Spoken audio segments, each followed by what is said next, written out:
Assalamu alaikum. This is Pratyusha Borwa welcoming you all to the English news from Btv-Chattogram. Let's begin with the headlines.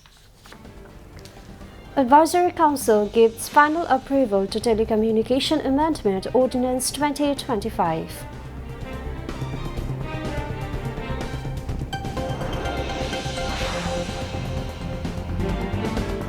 Trial begins against 4 officers of then BGB and police in killing of 28 people in Rampura during July uprising.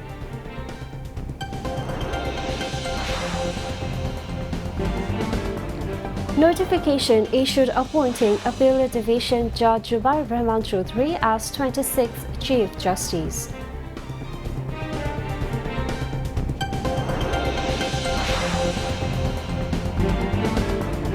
National Citizen Party calls for ensuring security of candidates of all parties.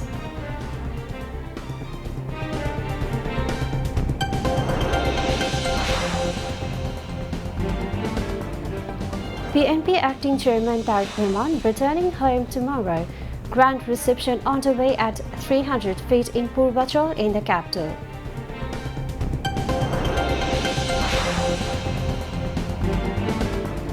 Eight persons, including Libyan army chief, killed in plane crash in Turkey.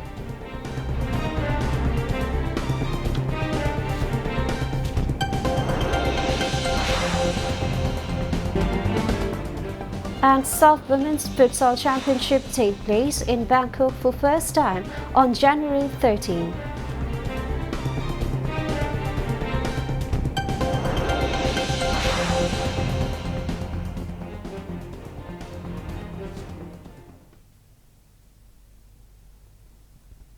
Viewers, those were the headlines, and moving on to the details. The Advisory Council has given final approval to the draft of the Bangladesh Telecommunication Amendment Ordinance 2025. The approval was given at the regular meeting of the Advisory Council held at the Chief Advisor's office today. Chief Advisor Professor Mohammad Yunus chaired the meeting. The Council of Advisors reviewing the revised budget, which will come into effect from February 1. Members of the Advisory Council and the concerned secretaries were present at the meeting. In the meeting, the Chief Advisor directed to undertake more projects with own funding. He also emphasized quality education, rural development, youth employment, and women empowerment. Later, Shafiul Alam, the press secretary to the Chief Advisor, briefed reporters on the content of the meeting at the Foreign Service Academy.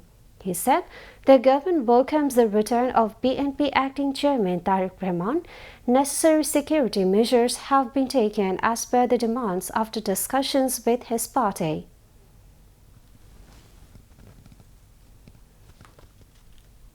Bangladesh telecommunication প্যাকেটের সংশোধন অধ্যাদেশের 2025-এর খসড়া চূড়ান্ত অনুমোদন হয়েছে। আর 1 ফেব্রুয়ারি থেকে revise budget কার্যকর হবে। তো রিভাইজ বাজেটের বিষয়ে আজকে ক্যাবিনেটে অবহিতকরণ করা হয়েছে। চলতি অর্থবছরের শেষ নাগাদ মূল্যস্ফীতির সাথে নেমে আসবে এবং জিডিপি প্রবৃদ্ধির হার 5% হবে মর্মে আশা করা যাচ্ছে। এটা আজকে জানানো হয়েছে। মোট সংশোধিত বাজেটে ঘাটতির পরিমাণ মানে বাজেট ডিফিসিট হচ্ছে 2 লক্ষ কোটি টাকা, যা জিডিপির 3.3%। অনেক ক্ষেত্রে এই অপ্রয়োজনীয় বৈদেশিক ঋণ নিয়ে আমরা অনেক প্রজেক্ট করি, সেগুলো থেকে আস্তে সরে এসে কত বেশি নিজস্ব অর্থায়নে কত বেশি প্রজেক্ট নেওয়া যায় সেই বিষয়ে চিফ অ্যাডভাইজার এমফাসিস দিয়েছেন। তিনি বলেছেন যে এডুকেশন, বিশেষ করে কোয়ালিটি অফ এডুকেশনের উনি খুব বলেছেন যে এটা সবচেয়ে বেশি প্রাধান্য দিতে হবে। আমরা তার বাংলাদেশের প্রত্যাবর্তনকে স্বাগত জানাই এবং তার যে প্রয়োজনীয় যে সিকিউরিটি সেটার বিষয়ে আমাদের সাথে তার যে আমরা তার পার্টির আলাপ হচ্ছে, এটা তার যতটুকু তারা চাচ্ছেন যে সমস্ত মেজার পলিটিক্যাল বিএনপির সাথে কথা বলেই সেগুলো বিষয়ে লুক আফটার করা হচ্ছে। The International Crimes Tribunal has ordered the start of trial after formally framing charges against 4 individuals, including BGB officer Lieutenant Colonel Ridwanul Islam, in a crimes against humanity case of the killing of 28 students and civilians in the capital's Rampura area during the July mass uprising. The first hearing for witness testimony has been scheduled for January 20. The order was issued today by a 3-member judicial panel of Tribunal 1 headed by Chairman Justice Muhammad Ghulam Murtuza Mujumdar. The other members of the panel are Justice Muhammad Shafiul Alam Mahmood and retired District and Sessions Judge Muhammad Muhidul Haq Inam Chaudhry. At the beginning of the proceedings, the tribunal rejected defense petitions seeking the acquittal of the accused.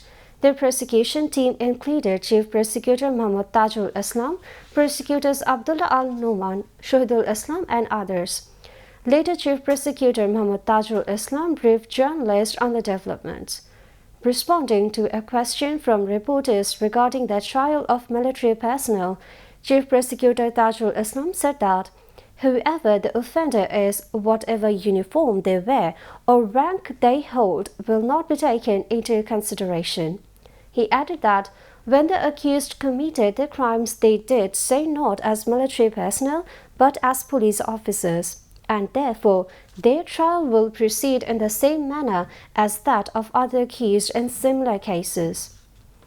Earlier in the day, Lieutenant Colonel Ridwanul Islam and Major Rifat bin Al-Moon were all produced before the tribunal under tight security. The other 2 accused in the case are former Additional Deputy Commissioner ADC of DMP's Khilgaon Division Muhammad Rashidul Islam and former acting OC of Rampura Police Station Muhammad Mushir Rahman, who are currently absconding. Meanwhile, in another crimes against humanity case related to the killing of Imam Hassan Taim in the capital's Jatrabari area during the July mass uprising, the prosecution has submitted formal charges against 11 individuals, including former DMP Commissioner Habibur Rahman. The charges were filed today with the Registrar of the International Crimes Tribunal. Other accused in the case include former DMP Joint Commissioner Sudip Kumar Chakraborty, former DC of Wari Zone Iqbal Hussain, ADC Shakil Muhammad Shamib, Muhammad Mashudur Rahman Munir, Nahid Firdaus, then OC of Jatrabari Police Station Abu Hassan Zakir Hussain, Muhammad Wahidul Haq Mamun, Sajadul Zaman, and Muhammad Shahadat Ali. Justice Zubair Rahman Chaudhry, a judge of the Appellate Division of the Supreme Court, has been appointed as the 26th Chief Justice of the country. A Gazette notification regarding the appointment was issued by the order of the President. The notification, signed by Law and Justice Division Secretary Liaquat Ali Mullah, states, in exercise of the power conferred by Clause 1 of Article 95 of the Constitution of the People's Republic of Bangladesh, the Honorable President has appointed Justice Zubair Rahman Chaudhry, Judge of the Appellate Division of the Supreme Court of Bangladesh, as the Chief Justice of Bangladesh. The appointment will be effective from the date of the oath-taking ceremony. Justice Zubair Rahman Chaudhry will succeed the current Chief Justice Syed Rifat Ahmed. The new Chief Justice is scheduled to be sworn in at Bangu Bhavan on December 28. According to the Constitution, the 25th Chief Justice of the country, Syed Rifat Ahmed, will retire on December 27 upon completing 67 years of age. The National Citizen Party (NCP) has demanded that the election will be held within the time frame announced by the Election Commission. Speaking to journalists after a meeting with the Chief Election Commissioner (NCP) Chief Coordinator Nasruddin Patwari made this statement. The party's joint member Secretary Jahirul Islam Musa was also present at the meeting. Nasruddin Patwari said that the NCP has demanded that the election date not to be postponed under the pretext of any unstable situation. They also urged the Election Commission to ensure the security of candidates from all political parties. In addition, he called for raising public awareness about the referendum as people are not yet accustomed to participating in such a process. NCP Joint Member Secretary Johirul Islam Musa said they discussed 5 key issues related to the 13th National Parliamentary election and that the Chief Election Commissioner assured them their concerns would be given due importance. After 17 years and 3 months in exile, BNP Acting Chairman Tariq Rahman is returning to the country. He is scheduled to land at Hazrat Shah Jalal International Airport in Dhaka via Sylhet before noon tomorrow. From there, he will go directly to 300-feet road in Purvachal, where he is set to address a rally of millions of people. In anticipation of the historic moment, leaders and activists of the BNP and its affiliated and associate organizations from across the country have already begun to gather at the venue. During the fascist Hasina regime, they endured attack, cases and repression while waiting for the return of their beloved leader. Victimized by domestic and foreign conspiracies, Tariq Rahman was forced to leave the country in 2008. Following the mass uprising of 2024, the path for his return to Bangladesh was opened. Leaders and activists who have rushed to Dhaka from different parts of the country express hope that Tariq Rahman, along with people of the country, will crush all conspiracies and move the nation forward. Meanwhile, all preparations for tomorrow's grand rally have been completed and adequate security measures have been put in place. Meanwhile, the BNP organized a press conference today to mark the return of Acting Chairman Tariq Rahman to his homeland. At a press conference at the BNP chairperson's political office at Gulshan in the capital, Salahuddin Ahmed, a member of the party's standing committee and convener of the reception committee, briefed the media personnel about Tariq Rahman's return and the program. He said, Tariq Rahman will reach the country at 11:45 a.m. on a special flight of Bangladesh Biman. All preparations have already been completed for his return to his homeland. Salahuddin Ahmed said all kinds of measures have been taken, including special reception centers in Dhaka North and South, medical services and car parking facilities, 20 medical camps within 300 feet of the capital, 6 field hospitals, help desks, ambulances on the occasion. In addition, Salahuddin Ahmed apologized to the countrymen for the unexpected public sufferings. Reception Committee Member Secretary and BNP Senior Joint Secretary General Ruhul Kabir Rizvi, along with other party leaders, were present at the event. Bangladesh Television (BTV), the world's first Bengali language television channel, will celebrate its 61st anniversary tomorrow.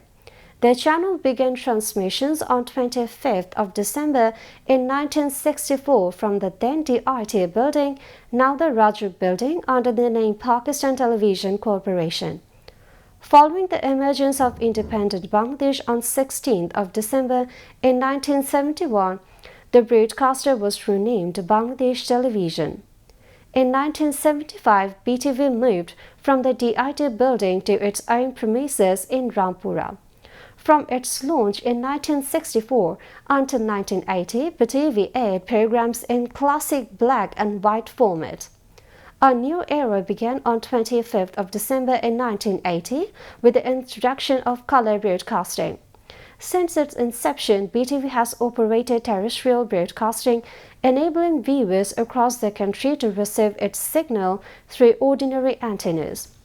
In 2004, BTV World was launched via satellite transmission, while its terrestrial broadcast was also made available through cable networks.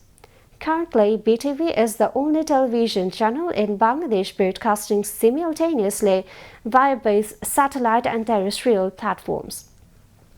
Following the historic mass uprising last year, Bangladesh Television launched a 24-hour news channel named BTV News. Now, international news.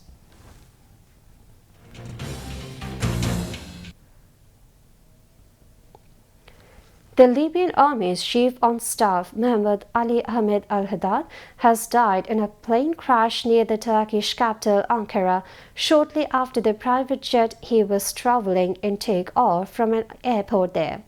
The crash on Tuesday killed everyone on board. The other victims were 4 high-ranking Libyan military officials as well as 3 crew members. The 4 officers were the head of Libya's ground forces, General Al-Fithuri Garibil, Military Manufacturing Authority Chief Brigadier General Mohammed Al-Kadawi, advisor to the Chief of Staff Mohammed Al-Razavi Diab, and military photographer with the Chief of Staff's office Mohammed Omar Ahmed Mahzour. Turkish officials told Al Jazeera that initial investigations have ruled out sabotage and instead point to a technical failure as the cause of the crash. Libyan Prime Minister Abdul Hamid Dbeibeh confirmed al-Haddad's death in a statement on Facebook, saying the tragic accident took place as he and his delegation were returning home. Israeli Defense Minister Israel Katz has said the Israeli military will never fully withdraw from Gaza Strip and that an army unit will be established inside the Palestinian enclave. Speaking on Tuesday, Katz said Israeli forces would remain deployed throughout Gaza, despite a United States-backed peace plan signed by Israel and Hamas in October. That calls for a full Israeli military withdrawal and rules out the reestablishment of Israeli civilian settlements in the territory. Meanwhile, violence by Israeli forces and settlers have continued across the West Bank while killing continue in Gaza despite the ceasefire. Palestinian officials say more than 1,100 Palestinians have been killed, about 11,000 wounded, and more than 21,000 arrested. The Palestinian Ministry of Health said that since a ceasefire began on October 11, at least 406 Palestinians have been killed and 1,118 injured. Since the start of Israel's war on October 7, 2023, the ministry said 70,942 Palestinians have been killed and 171,195 wounded. Ukrainian troops have withdrawn from the embattled eastern town of Seversk as Russia continues its steady, albeit slow advance. The Ukrainian military said on Tuesday it acted to preserve the lives of soldiers and the combat capability of units, adding that Russian forces had a significant advantage in manpower.